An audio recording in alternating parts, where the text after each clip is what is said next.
నమస్తే, welcome to crunch TV. నేను మీ రిషిక. ఈరోజు వార్తలను అంశాలు చూద్దాం. తెలంగాణ ప్రభుత్వం స్కూల్లోని ఫుడ్ పాయిజన్ ఘటనపై బండి సంజయ్ ఆగ్రహం వ్యక్తం చేశారు. ప్రభుత్వం మారినా విద్యార్థులకు పెట్టే ఆహారం మారలేదని విమర్శించారు. మార్పు తీసుకొస్తామని కాంగ్రెస్ నమ్మక ద్రోహం చేసినట్లు ఆయన పేర్కొన్నారు. పిల్లలు సురక్షిత భోజనం అందించాలని ప్రభుత్వం డిమాండ్ చేయాల్సి వస్తుందని, ఇలాంటి ప్రాథమిక బాధ్యతను కూడా నిర్వహించలేని కాంగ్రెస్ ప్రభుత్వం రేపన్నాడు సర్కార్ను ఎలా నడుపుతుందని ఆయన ట్వీట్ చేశారు. హైదరాబాద్లోని వరుసగా అగ్ని ప్రమాదాలు ఆందోళనకు కలిగిస్తున్నాయి. మంగళవారం జీడిమెట్లలోని ఓ కంపెనీలో భారీ మంటలు ఎగుసుకుపడ్డాయి. ఆ మంటల్లో చల్లారక ముందే మణికొండ, రామంతపూర్లో 2 ఘటనలు వెలుగులోకి చూశాం. 2024లో ఇప్పటి వరకు హైదరాబాద్లోని 1550 జరగడం ఆందోళనకరం. ఇందులో విద్యుత్ షార్ట్ సర్క్యులేట్తో జరిగిన ప్రమాదాలే ఎక్కువగా ఉన్నాయి. దీనిపై చర్య తీసుకోవాలని ఎంతైనా అవసరం ఉందని ప్రభుత్వాన్ని కోరారు ప్రజలు. ఆంధ్రప్రదేశ్ మెగా డిఎస్సి సిలబస్ను విద్యాశాఖ విడుదల చేసినట్టు తెలుస్తోంది. ఏపీ డిఎస్సి వెబ్సైట్లోని సిలబస్ను అందుబాటులోకి ఉంచుతామని చెప్పేసి కూడా ప్రభుత్వం వెల్లడించింది. డిఎస్సి ద్వారా 16,347 టీచర్ల ఉద్యోగాలకు ప్రభుత్వం భర్తీ చేయనుంది. త్వరలోనే నోటిఫికేషన్ విడుదల చేసేందుకు కసరత్తులు చేస్తుంది. సిలబస్ కోసం ఆన్లైన్లో క్లిక్ చేయవచ్చు. ఇక కేటీఆర్ గారిని నీకంత దమ్ముందా అని జగ్గారెడ్డి గారు వ్యాఖ్యలు చేశారు. రేవంత్ రెడ్డి మంచిగా పరిపాలిస్తుంటే లేనిపోని ఆరోపణలు చేసి కాంగ్రెస్ ప్రభుత్వాన్ని కేటీఆర్ బద్నం చేస్తున్నారని ఆయన మండిపడ్డారు. టీపీసీసీ వర్కింగ్ ప్రెసిడెంట్, మాజీ ఎమ్మెల్యే జగ్గారెడ్డి మండిపడ్డారు. హైదరాబాద్లోని గాంధీ భవన్లో ఆయన మాట్లాడుతూ కాంగ్రెస్ మర్రి చెట్టు లాంటిదని, కేటీఆర్ అందులో పిల్ల మర్రి లాంటి వారని ఆయన వ్యక్తం చేశారు. మరో 15 ఏళ్లుగా బీఆర్ఎస్ ప్రతిపక్షంలోనే ఉంటుందని, నిన్న మొన్న పుట్టిన కేటీఆర్కు కాంగ్రెస్ ననేంత దమ్ము లేదని ఆయన ఫైర్ అయ్యారు. ఏపీలో భారీ ప్రాజెక్టులకు భూమి కేటాయించింది ప్రభుత్వం. అనకాపల్లి, నక్కపల్లిలోని ఆర్సెల్ఆర్ మిటన్ నిష్వన్ స్టీల్ ప్లాంట్కు ఏర్పాటుకు రాష్ట్ర ప్రభుత్వం భూమిని కేటాయించినట్లు ఉత్తర్వులు జారీ చేసింది. అక్షరాల 1.35 కోట్లతో నిర్మించే ఈ ప్లాంట్ కోసం తొలి దశలోనే 2,200 ఎకరాలను కేటాయించినట్లు, దీంతో పాటు LG electronics Tirupati fillings carbon black ను కూడా ఆస్థా గ్రీన్ వెంచర్ గా అన్నమయ్య, కడపకు కూడా కంపెనీలను భూమి కేటాయించింది. తెలంగాణలో గత ప్రభుత్వం తీసుకొచ్చిన 317 జీవోపై కాంగ్రెస్ సర్కారు చేసిన సబ్ కమిటీ రిపోర్ట్ బహిష్కారం చేయాలని ఉద్యోగులు, ఉపాధ్యాయులు డిమాండ్ చేస్తున్నారు. అసలు అందులో ఏముందో చెప్పాలంటున్నారు. అధికారంలోకి రాగానే 48 గంటల్లో 317 జీవోను రద్దు చేస్తానన్న హామీలు సీఎం రేవంత్ రెడ్డి గారు నిలబెట్టుకోలేరన్నారు. 48 గంటల్లో 317 జీవోను రద్దు చేస్తానని హామీ ఇచ్చిన సీఎం రేవంత్ రెడ్డి గారు మాట నిలబెట్టుకోవాలని కోరారు. సొంత జిల్లాకు దూరంగా ఉంటున్న తమకు స్థానిక ఆధారం న్యాయం చేయాలన్నట్టు వాళ్ళు విజ్ఞప్తి చేశారు. సినీ దర్శకులు రామ్ గోపాల్ వర్మ దాఖలు చేసిన 3 ముందస్తు బెయిల్ పిటిషన్లపై నిన్న హైకోర్టు విచారణ జరగనుంది. చంద్రబాబు, పవన్ కళ్యాణ్, లోకేష్ అసభ్యకర పోస్టులు పెట్టారని ఆర్జీవీపై ఒంగోలు, విశాఖ, గుంటూరులోని కేసు నమోదైన సంగతి తెలిసిందే. ఏడాది క్రితం పెట్టిన పోస్టులకు ఇప్పుడు మనోభావాలు దెబ్బతిన్నాయంటూ తాజాగా ఆయన ఓ వీడియోను విడుదల చేశారు. తాను పరారులో లేనని, మూవీ షూటింగ్ లో ఉన్నానని ఆయన తెలిపారు. తెలంగాణలోని కులగణ సర్వే పూర్తి కావస్తుంది. నిన్నటి వరకు 16 జిల్లాల్లో 100% సర్వే పూర్తయినట్లు అధికారులు తెలిపారు. మరో 13 జిల్లాల్లో 99% పూర్తయిందని పేర్కొన్నారు. అన్ని జిల్లాల్లో కలిసి 93.5% సర్వే పూర్తయిందని వెల్లడించారు. మరోవైపు డేటాను ఎప్పటికప్పుడు సిబ్బందితో కలిసి కంప్యూటర్లోకి చేరుస్తున్నామని అధికారులు తెలియజేశారు. తెలుగు రాష్ట్రాల్లో దర్శకుడు రామ్ గోపాల్ వర్మపై 9 కేసులు నమోదైనట్లు, అయితే ఆర్జేవీ కోసం పోలీసులు 6 బృందాలుగా విడిపోయి గాలిస్తున్నారు. ఆయన అజ్ఞాతంలోకి వెళ్లారు. తెలంగాణ, తమిళనాడు, కేరళలో ఆర్జేవీ ఆచూకీ కోసం గాలిస్తున్నారు పోలీసులు. ఇక చూస్తే బుధవారం మధ్యాహ్నం ఆయన ముందస్తు బెయిల్ పిటిషన్పై ఏపీ హైకోర్టు విచారణ జరగనుంది. కాగా తాను ఎక్కడికి పారిపోలేదు, ఒక షూటింగ్లో ఉన్నానని ఆయన ఒక వీడియో రూపంలో తెలియజేశారు. గౌతమ్ మదానిని వెంటనే అరెస్టు చేయాలని లోక్సభ ప్రతిపక్ష నేత ఎంపీ రాహుల్ గాంధీ డిమాండ్ చేశారు. ఇవాళ ఆయన మీడియా సమావేశంలో మాట్లాడుతూ ప్రభుత్వంలోని కొందరు పెద్దలు ఆయనను కాపాడుతున్నారన్నారు. చిన్న చిన్న ఆరోపణలపై వందల మందిని అరెస్టు చేస్తున్నారని, ఈ విషయంలోనే కేంద్రం వైఖరి ఏమిటో చెప్పాలన్నారు ఆయన. అభియోగాలను అదానీ అంగీకరిస్తారని ప్రభుత్వం అనుకుంటుందా అని ప్రశ్నించారు. లంచాల ఆరోపణలకు అదానీ ముమ్మాటికి ఒప్పుకోరని రాహుల్ గాంధీ ఫైర్ అయ్యారు. తెలంగాణలోని వనపర్తి జిల్లాలో విషాదం చోటు చేసుకుంది. గురుకుల పాఠశాలల్లో 7వ తరగతి విద్యార్థి ఆత్మహత్యకు పాల్పడ్డారు. మదనాపురం బాలుల గురుకుల పాఠశాలల్లో కొన్నూరు గ్రామానికి చెందిన 7వ తరగతి విద్యార్థి ప్రవీణ్ దుప్పటితో ఫ్యాన్ కు ఉరి వేసుకున్నట్లు సమాచారం. తెలంగాణ ప్రభుత్వ స్కూళ్లలో ఫుడ్ పాయిజన్ ఘటనపై తెలంగాణ హైకోర్టు సీరియస్ అయింది. పిల్లలు చనిపోతున్నా కానీ ఎందుకు స్పందించట్లేదని ప్రభుత్వాన్ని నిలదీసింది. అధికారుల నిర్లక్ష్యానికి ఇదొక నిదర్శనమని, వారంలో 3 సార్లు భోజనం వికటిస్తే ఏం చేస్తున్నారని ఆగ్రహం వ్యక్తం చేసింది. అధికారులు నిద్రపోతున్నారా అని తీవ్ర వ్యాఖ్యలు చేసింది. భోజన విరామం తర్వాత పూర్తి వివరాలు చెప్పాలని హైకోర్టు ఆదేశించింది. Okay right. మరి తెలంగాణలో చాలా మంది కూడా విద్యార్థులు కూడా ఫుడ్ పాయిజన్ వల్ల చాలా మంది కూడా పిల్లలు చనిపోతున్న విషయం తెలిసిందే. అసలు ఎందుకు జరుగుతుంది తెలంగాణలోని ఇదంతా ఎందుకు అయినా కూడా ప్రభుత్వం దీని మీద ఎందుకు సీరియస్గా యాక్షన్ తీసుకోవట్లేదు? అధికారులు కూడా దీని మీదకి ఎందుకు యాక్షన్ తీసుకోవట్లేదు? ఓవైపు పిల్లలు పిట్టల్లా రాలుతుంటే కూడా ప్రభుత్వం ఎందుకు స్పందించట్లేదు? ప్రతిపక్షాలు కానీ తర్వాత అధికారంలో ఉన్నా కూడా ఎందుకు దీన్ని పట్టించుకోవట్లేదు? వీటన్నిటి గురించి కూడా మాట్లాడడానికి మనతో పాటు కాలర్ సిద్ధంగా ఉన్నారు. వారిని అడిగి తెలుసుకుందాం. సార్, జరుగుతున్న పిల్లలకు అంటే తెలంగాణలోని గురుకుల పాఠశాలలో కూడా రోజు రోజుకు పిల్లల విషయంలో చూసుకున్నట్టయితే చాలా విషాదం నెలకొంటుంది. అంటే విద్యార్థులు కూడా ఆత్మహత్యకు కానీ తర్వాత కొంతమంది చనిపోయిన విషయం కూడా చూస్తున్నాము. మరి ఎందుకు దీని మీద ప్రభుత్వం ఇప్పటిదాకా స్పందించట్లేదు? సార్, ఇప్పుడు ఒక విషయం అయితే మనం స్పష్టంగా అర్థం చేసుకోవాలి సార్. చెప్పండి. ఆ క్లోజ్డ్ క్యాంపస్ అనుకున్న చోట గురుకులాలనే కాదు, శ్రీ చైతన్య గాని, నారాయణ గాని ఇలాంటి విద్యా సంస్థల్లో కూడా కామన్ గా జరుగుతుంటాయి. అవి దాన్ని కామన్ అని కొట్టిపడడానికి కూడా లేదు సార్. ఎందుకంటే మనం ఇది క్లోజ్డ్ క్యాంపస్ అనగానే ఆటోమేటిక్ గా కంప్రెస్డ్ సిస్టమ్, ప్రెజరైజ్డ్ సిస్టమ్ అనేది ఉంటుంది. సో ఈ మధ్య కాలంలో అయితే ఎక్కువగా అలాంటి సంఘటనలు జరిగిన సందర్భాలు లేవు. అయితే మనం ఒకటి గమనించాల్సిన విషయం ఏంటంటే, గురుకులాల విషయానికి వచ్చినప్పుడు కేసీఆర్ గారి గవర్నమెంట్ లో జరిగిన ఒక పెద్ద చర్య ఏంటంటే సార్, అది ఎక్కడైతే ఇంజనీరింగ్ కాలేజీలు ఉన్నాయో, బీఆర్ఎస్ పార్టీ సంబంధించింది నాయకులు కార్యకర్తలు లేక ఇంజనీరింగ్ కాలేజీలో వాటిని ఆ పర్మిషన్ తీసేసి ఆ ఇంజనీరింగ్ కాలేజీల పర్మిషన్స్ పేరుతో దాన్ని రీప్లేస్ అంటే ఆ కాలేజీలని అద్దెకు తీసుకొని గురుకులాల భవనాలని నిర్మించే ప్రయత్నం చేశారు. దానివల్ల ఏమైందంటే గ్రౌండ్స్ లేకుండా పోయాయి. గ్రౌండ్స్ అనేవి లేకుండా పోవడం వల్ల ఏముందంటే పిల్లలకు చదువు ఒక్కటే కాదు, మనకు ఆటపాటలు కూడా ఉండాల్సిన అవసరం ఉంది కదా సార్. ఎప్పుడైనా సరే విద్యా వ్యవస్థలను కానీ విద్యా సంస్థలను కానీ ప్రైవేటు ఇలా అద్దె భవనాలను తీసుకుని నడిపించిన సందర్భాలు లేవు. కానీ మొట్టమొదటిసారిగా ఆ సాంప్రదాయాన్ని సృష్టించింది కేసీఆర్ గారే. దాని తప్పనిసరి పరిస్థితుల్లో ఈ గవర్నమెంట్ కంటిన్యూ చేయాల్సి వస్తుంది. ఎందుకు? ఇంటిగ్రేటెడ్ స్కూల్స్ వచ్చేంత వరకు, మిగతా కొన్ని స్కూల్స్ వచ్చేంత వరకు వాటిని కంట్రోల్ చేయాల్సిన ఆవశ్యకత ఈ గవర్నమెంట్ కి ఏర్పడింది. మొన్నటికి మొన్న మీరు చూసారు, దసరా రోజు నాడు దసరా సెలవులో కానీ అందరు గురుకుల విద్యార్థులు ఇంటికి వెళ్ళి మళ్ళీ తిరిగి వచ్చే టయానికి ఎవరైతే ఆ భవనానికి ఉన్న ఓనర్స్ ఉన్నారో వాళ్ళు తాళాలు తీసుకుని వెళ్ళిపోయారు. అంటే ఈ పీరియడ్ వరకు లీజులు కూడా తీసుకోవడం కాకుండా ప్రతి నెల వాళ్ళకి అద్దెలు చెల్లించడం లాంటి ప్రయత్నం చేసుకుంటూ పోయారు. అది ఎందుకు అంటే, ప్రైమరీ స్కూల్స్ లో టీచర్ల నియామకం చేయలేక, వాటి ఇన్ఫ్రాస్ట్రక్చర్ డెవలప్ చేయలేక, అదేవిధంగా యూనివర్సిటీ స్థాయి విద్యను ప్రోత్సహించలేక, వీటన్నిటిని అడ్డుగా చూపించుకొని కేవలం అద్దె భవనాల ద్వారా విద్యా వ్యవస్థను ముందు తీసుకెళ్లే ప్రయత్నం చేశారు. Okay right sir. అయితే ఇంకో విషయం తీసుకున్నట్టయితే కేవలం రేవంత్ రెడ్డి గారి సర్కార్లోనే ఇవన్నీ జరుగుతున్నాయని చెప్పేసి కూడా ప్రతిపక్షాలు ఆరోపిస్తున్నాయి. అది నిజమే అంటారా? రేవంత్ రెడ్డి గారి సర్కార్ ప్రభుత్వంలోకి వచ్చిన తర్వాత 11,500 టీచర్ పోస్టులకు ఉద్యోగాలు భర్తీ అయినాయి. దాని ద్వారా ఇది ప్రైమరీ ఎడ్యుకేషన్ క్వాలిటీ పెరిగింది, క్వాంటిటీ పెరిగింది, అక్కడ విద్యార్థుల సంఖ్య కూడా పెరిగింది. పేద బడుగు బలహీన వర్గాల పిల్లలకు చదువును దగ్గర చేసే ప్రయత్నం గౌరవ ముఖ్యమంత్రి గారు చేసిర్రు. ఇది ఫస్ట్ పాయింట్. సెకండ్ పాయింట్, గురుకులాల విషయానికి వచ్చినప్పుడు కాస్మెటిక్ ఛార్జీలు కానీ, మెస్ ఛార్జీలు కానీ, ఫీజు రీఎంబర్స్మెంట్ కానీ ఎప్పటికప్పుడు ఫీజు స్కాలర్షిప్లు కానీ విడుదల చేయడం జరిగింది. ఇప్పటికప్పుడు మనం వెళ్దామండి, ఏదో సన్న బియ్యం అని చెప్పి పేరుకే దాన్ని పొంకనాలు కొట్టించింది గత ప్రభుత్వం. కానీ ఈ ప్రభుత్వం అలా చేయలేదు.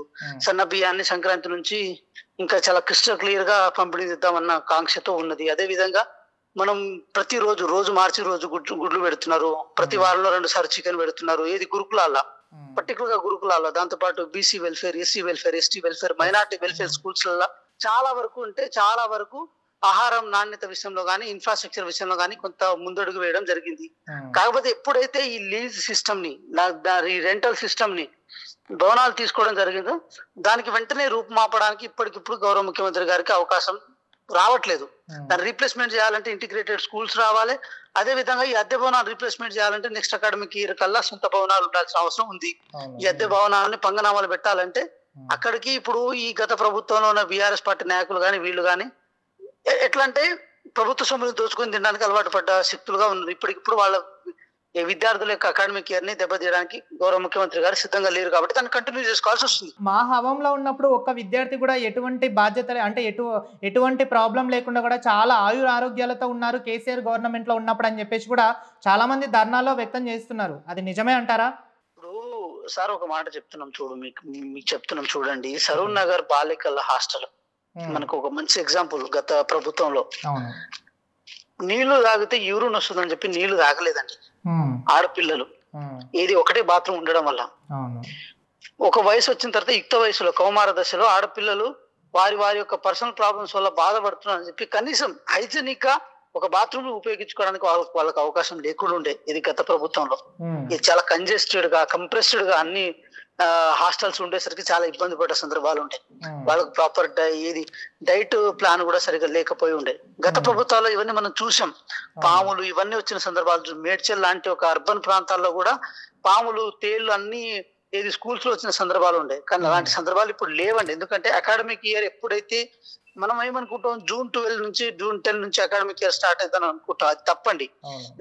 ఇప్పుడే మే నుంచి అకాడమిక్ ఇయర్ స్టార్ట్ మొదలు పెడతారు. విద్యార్థులకు ఇదిగో ఈ బడి ఇలా ఉంది మీరు రండి అని చెప్పి విద్యార్థుల తల్లిదండ్రులకు విద్యార్థులకు ఉపాధ్యాయులు చెప్పడానికి వీలు కల్పించేలా గౌరవ ముఖ్యమంత్రి గారు ముందే పుస్తకాలు పంపిణీ చేసి ముందే అన్ని రకాలుగా అంటే ఇది గోడకు రంగులు వేపించడం కానీ లేకపోతే బోర్ నీళ్లు కానీ లేకపోతే ట్యాంకులు కానీ అవన్నీ ఎప్పటికప్పుడు ఆ ఇన్ఫ్రాస్ట్రక్చర్ ప్రాపర్ వేలో డెవలప్ చేసిన తర్వాత విద్యార్థులు ఈ బడిబాట కార్యక్రమంలో భాగంగా మీరు ప్రభుత్వ పాఠశాలకు రండి అని చెప్పి ఒక ప్రాపర్ మెసేజ్ ఇచ్చే ప్రయత్నం గౌరవ ముఖ్యమంత్రి గారి నాయకత్వం అప్పుడు జరిగిందండి. ఏది మనకు మే జూన్ ఆ టైంలో.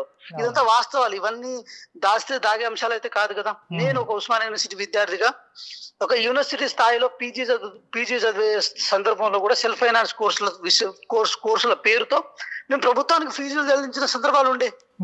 అవన్నీ ఇప్పుడు లేవు కదండి. సో ఇదంతా ఏదో వాళ్ళ ప్రతిపక్షాలకి మాటలు రాక మాటలు లేక మాట్లాడుతున్న సందర్భాలాగా మనకు అనిపిస్తుంది. కాబట్టి మేము ఒక మాట నేను మచ్చుగా చెప్తున్నానండి.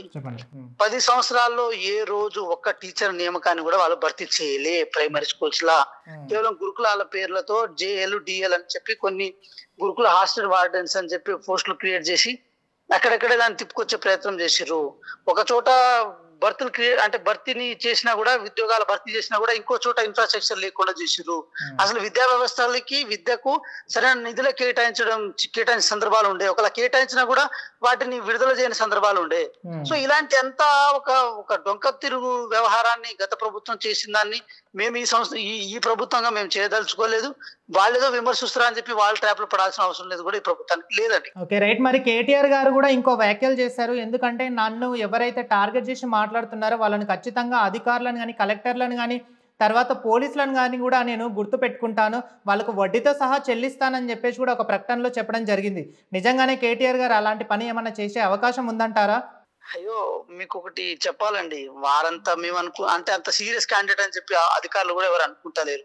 ఆయన ఒక కుట్ర మనిషి, ఒక సైకో రామన్న అని చెప్పి గౌరవ ముఖ్యమంత్రి గారు కూడా పేరు పెట్టారు. సైకో అంటే ఎలా అంటే ఒకసారి 10 సంవత్సరాల అధికారాన్ని అనుభవించి దాన్ని ఎంజాయ్ చేస్తూ రాజ్య మర్యాదలను అనుభవించిన తర్వాత సడన్ గా అది కోల్పోయేసరికి అధికారులు సరిగా అతనికి వత్తాసు పలకకుండా అధికారులు లోపకాయ ఒప్పందం చేసుకోకుండా అధికారులు వంగి దండాలు పెట్టకుండా ఉండేసరికి ఆయన కూడా అదేదో కొంచెం రుచించట్లేదండి. కాబట్టి ఆటోమేటిక్ ఏంటంటే ఇలాంటి రాంగ్ స్టేట్మెంట్ ఇవ్వడం. లగచర్లలో ఏం చేసినండి, చెప్పు తీసుకొని కొడతారు ప్రజలు అక్కడ నుంచి. ఇప్పుడు మీ మనసాక్షి తెలుసు, మా మనసాక్షి. లగచర్ల విషయాన్ని మీరు ఇందాక టాపిక్ తీశారు. లగచర్ల విషయాన్ని తీసుకున్నట్టయితే కూడా సొంత గ్రామస్తులే రేవంత్ రెడ్డి గారిని ఇంకా చాలా అవమానంగా దారుణంగా తిడుతున్నారని చెప్పేసి కూడా వ్యక్తం చేస్తున్నారు. నిజంగానే అక్కడ ఉన్న నియోజకవర్గం ప్రజలు కూడా రేవంత్ రెడ్డి గారిని తిడుతున్నారా? మరి అట్లా అనుకుంటే వీళ్ళకి దమ్ము ధైర్యం సిగ్గు శరము కనుక ఉండుంటే మరి లగచర్లలోనే సభ పెట్టేది కదండి. మరి మా బాధలు ఎందుకు పెట్టి మరి అక్కడ గొడవ జరిగితే ఇక్కడ ఎందుకు పెడతారు? అసలు గొడవ చేసింది ఎవరు? ఏది అది పోలీసులు పోయి గ్రామస్తుల మీద దాడి చేసిరా, అధికారులు పోయి గ్రామస్తుల మీద దాడి చేసిరా, లేకపోతే గ్రామస్తులు వెనకాల అతీత శక్తులు తయారై అధికారుల మీద దాడి చేసి బీఆర్ఎస్ పార్టీకి ఎటువంటి సంబంధం లేదని చెప్పేసి కూడా ప్రతి సభలో అంటున్నారు కదండి. మరి సంబంధం లేకపోతే మాజీ ఎమ్మెల్యే పట్నం నరేందర్ రెడ్డి గారు జైలు ఎందుకుంటారండి? అనుచిత వ్యాఖ్యలు చేసి నన్ను జైల్లో పెట్టారని చెప్పేసి కూడా నరేందర్ రెడ్డి గారు. కేసు 2 పార్టీల మధ్య సమస్య అయి ఉంటే, 2 వ్యక్తుల మధ్య సమస్య అయి ఉంటే తను ఇంత దాకా లాగినా కూడా ఎవరు దాన్ని తప్పుకోవడానికి లేదు. ఒక కలెక్టర్ స్థాయి వ్యక్తినే ఇది అసహనంతో ఒక ముందు చూపు లేకుండా దాడి చేసే ప్రయత్నం చేశారంటే ఇంకా అది ఎంతవరకు దీని వెనకాల కాన్స్పిరసీ ఉందన్న విషయం మనకు కూడా అర్థమైపోతుంది కదా. ఇంకా ఇప్పుడు ఎవరైనా సరే చర్చకు వచ్చిన తర్వాత మాట విరిగి ఏదో ఒక మాట ఎట్టు తూలినప్పుడు మనం వెనక ముందు అవుతాం. కానీ ఇంకా టెంట్ లోపలికే రాలే, ఎక్కడో ఒక అధికారులు ఉంటే వేరే చోటికి తీసుకుపోయి వెనక నుంచి కాన్స్పిరసీ చేసి అక్కడ గొడవను సృష్టించేటి. అంటే ఒక చోట ఇప్పుడు మనం కూడా గిన్నెలు, మన ఇంట్లో ఉన్న గిన్నెలు వంట రూమ్ లో దాన్ని సౌండ్ చేసినప్పుడే ఇల్లు మొత్తం సౌండ్ వినపడుతుందండి. సో అలా ఒక చోట కనుక మంట పెడితే దాన్ని రాష్ట్రం మొత్తం చలి కాల్చుకోవచ్చు, ఎన్నో మంది డిబేట్లు పెట్టుకోవచ్చు. ఇలా మీరు నన్ను క్వశ్చన్ అడిగితే నేను సమాధానం చెప్పొచ్చు, నేను చర్చలో పెట్టొచ్చు అని చెప్పి దాన్ని అట్లా చేసిరు వాళ్ళు. అంటే ఇదంతా కుట్ర చేశారంటారా? మీకు అర్థమవుతలేదా దీంట్లో కుట్ర కోణం ఉందని? అవును. ఇప్పుడు వేరే కోణం ఏముంటుందండి? ఇప్పుడు ఏది మల్లన్న సాగర్ భూములు తీసుకున్నప్పుడు దాంట్లో గిరిజన భూములు లేవా? ఇక్కడ కల్వకుర్తి దగ్గర యాచారం భూములు తీసుకున్నప్పుడు గిరిజన భూములు లేవా?